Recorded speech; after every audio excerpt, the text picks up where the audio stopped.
আহা, দেখেছ, এখনও ফুলের গেটটা ঠিকঠাক সাজানো হয়নি। এদিকে ওনারা গায়ে হলুদের তত্ত্ব নিয়ে এসে পড়লেন বলে যেদিকে তাকাবো না সেদিকেই একটা না একটা কিছু গণ্ডগোল হবে। কই রে, কোথায় গেলি তোরা? ইন্দ্রবাবুর উত্তেজিত কণ্ঠস্বরে ফুল সাজাবার ছেলেগুলো ছুটে এসে বলে, হ্যাঁ মেসোমশাই, করে দিচ্ছি। আমরা আগে সিঁড়ি আর দোতলার বারান্দা যে ফুল দিয়ে সাজানো হবে ওগুলো রেডি করছিলাম। বেলা 11টার আগে তো আসছে না গায়ে হলুদ, তার আগে আমরা ঠিক রেডি করে দেব গেট। আপনি দেখে নেবেন, কোনো চিন্তা করবেন না আমরা থাকতে। ঠিক আছে, চালিয়ে যাও কাজ, তবে কোনো ভুলচুক হলে ছাড়ছি না। আমার একমাত্র মেয়ের বিয়ে বলে কথা। এই বলে একটু থিতু হয়ে বসেন ইন্দ্রনীল রায়চৌধুরী, মানে এই চৌধুরী ভিলার গর্বিত এক পিতা, যিনি আজ নিজের মেয়ের বিয়ে নিয়ে ভীষণ রকম ব্যস্ত। স্বভাবে এমনিতে ঠান্ডা মেজাজের হলেও আজ সমস্ত গুরুদায়িত্ব ওনার কাঁধে। গিন্নি তো সেই কবেই সংসারের মায়া কাটিয়ে চলে গেছেন। একজন এসে লিকার চা দিয়ে যায়। যতক্ষণ না মেয়েটাকে জামাইয়ের হাতে তুলে না দিচ্ছেন অন্য কিছু মুখে রুজবেও না। ওই চা আর ক্রিম কাকার বিস্কিটই ঠিক আছে। সন্ধে হতে না হতেই বিয়ের শুভলগ্ন শুরু। একবার উপরে গিয়ে দেখা যাক মেয়েটা কি করছে। উপরে অহনার ঘর থেকে ভেসে আসছে ওর বন্ধুদের হাসি ঠাট্টার আওয়াজ। অহনা বরাবরই ভীষণ অন্তর্মুখী আর মেধাবী মেয়ে। পড়াশুনো আর বইপত্র নিয়ে থাকতে ভালোবাসে। বন্ধুবান্ধব সংখ্যায় খুব কম, কিন্তু যাদের সাথে মেশে তারা সত্যিই ওর বন্ধুর পথে বন্ধুর মতো। জীবনে যখনই কোনো বিপদ আপদে পড়েছে ওরা দিনরাত এক করে অহনার পাশে দাঁড়িয়েছে। তাই মেয়ের বিয়েতে ওদের সবার বাড়িতে গিয়ে নেমন্তন্ন করেছেন ইন্দ্রনীলবাবু। কোথাও কোনো খামতি রাখেননি। ওরা সবাই গতকাল বিকেলে অহনার মেহেন্দি অনুষ্ঠানের সময় থেকেই উপস্থিত হয়েছে বাড়িতে। যাই হোক, পায়ে পায়ে মেয়ের ঘরের বাইরে গিয়ে নক করেন ইন্দ্রনীলবাবু।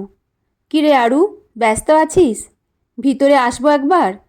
পায়ে নূপুরের রিনিঝিনি আওয়াজ তুলে সলজ্জভাবে মাথা নিচু করে বাবার সামনে এসে দাঁড়ায় মেয়েটা। এক লহমায় কত বড় হয়ে গেল মেয়েটা, আর একদিন পরেই এই বাড়ি ছেড়ে চলে যাবে। নিস্তব্ধতা ভেঙে ইন্দ্রনীল জিজ্ঞাসা করেন, কিরে, মন খারাপ নাকি এই বাবাকে ছেড়ে যেতে হচ্ছে বলে?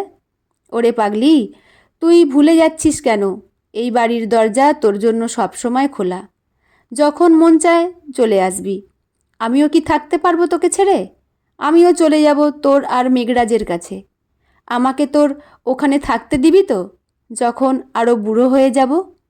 মুখে কিছু না বলে বাবাকে জড়িয়ে ধরে অহনা। পিতাপুত্রীর এই বিশেষ মুহূর্তই বলে দেয় কত না বলা অনুভূতির মুহূর্ত। একসময় মঙ্গল শঙ্খ বেজে ওঠে। ওই বুঝি মেঘরাজদের বাড়ি থেকে গায়ে হলুদের তত্ত্ব এসে পৌঁছালো। অহনার বন্ধুরা এগিয়ে যায় গেটের দিকে ওনাদের অভ্যর্থনা করতে। এই বিয়েতে ওরা একটা বিশেষ ভূমিকা নিয়েছে। আত্মীয় স্বজনদের খুব একটা বিশেষ পাত্তা দেন না ইন্দ্রনীলবাবু।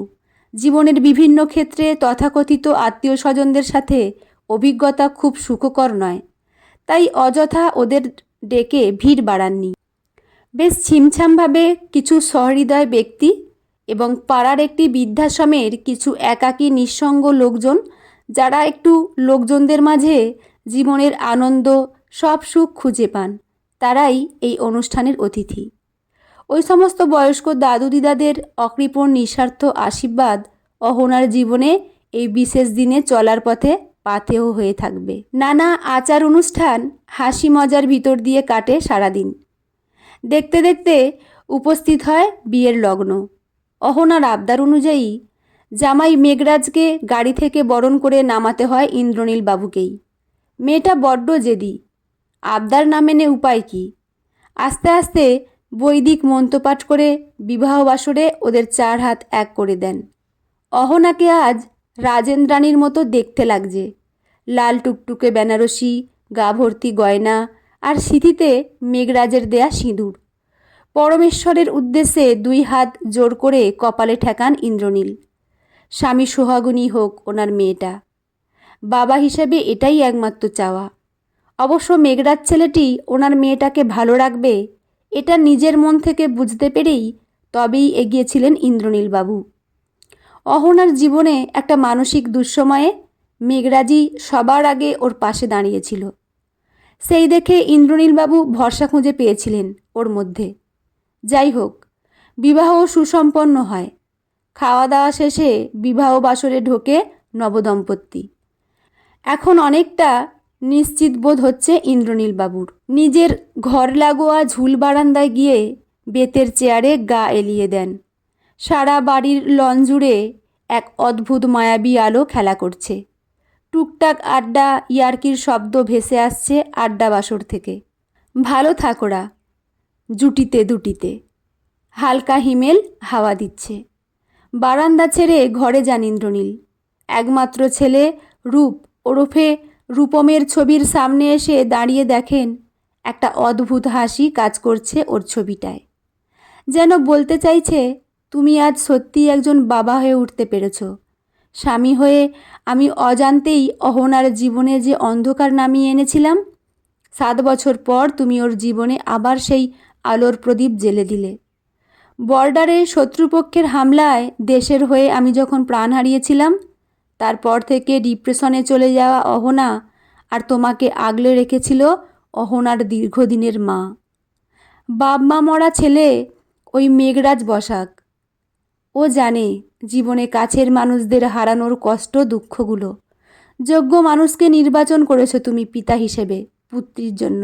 যদিও কোনো কালেই তুমি অহনাকে ছেলের বউ হিসেবে নয়, নিজের মেয়ে হিসেবেই দেখেছ। তবে আজ শুধু কথায় নয়, বাস্তব কাজেও তুমি প্রমাণ করে দিয়েছ ও তোমার মেয়েই। তোমাদের পিতা পুত্রীর জন্য আমি আজ গর্বিত। স্যালুট তোমাদের সম্পর্ককে। আজ আসি বাবা, আবার কখনো দেখা হবে পরপারে তোমার সাথে। অনেক গল্প জমিয়ে রাখছি, ভালো থেকো। ঝাপসা হয়ে আসা চশমার কাঁচটা মুছে নেন ইন্দ্রনীল। ভোর হয়ে আসছে। অহনার কথার অর্থ হলো ভোরের আলো।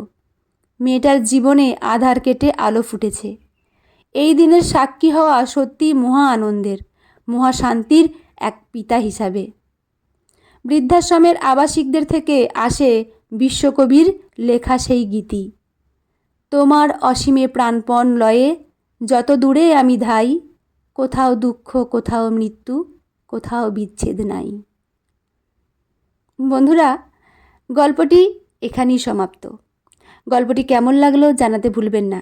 লেখা পুষ্মিতা ভৌমিক, পাঠে আমি রিমি। দেখা হচ্ছে পরের কোনো গল্প নিয়ে। ভালো থাকবেন। ধন্যবাদ।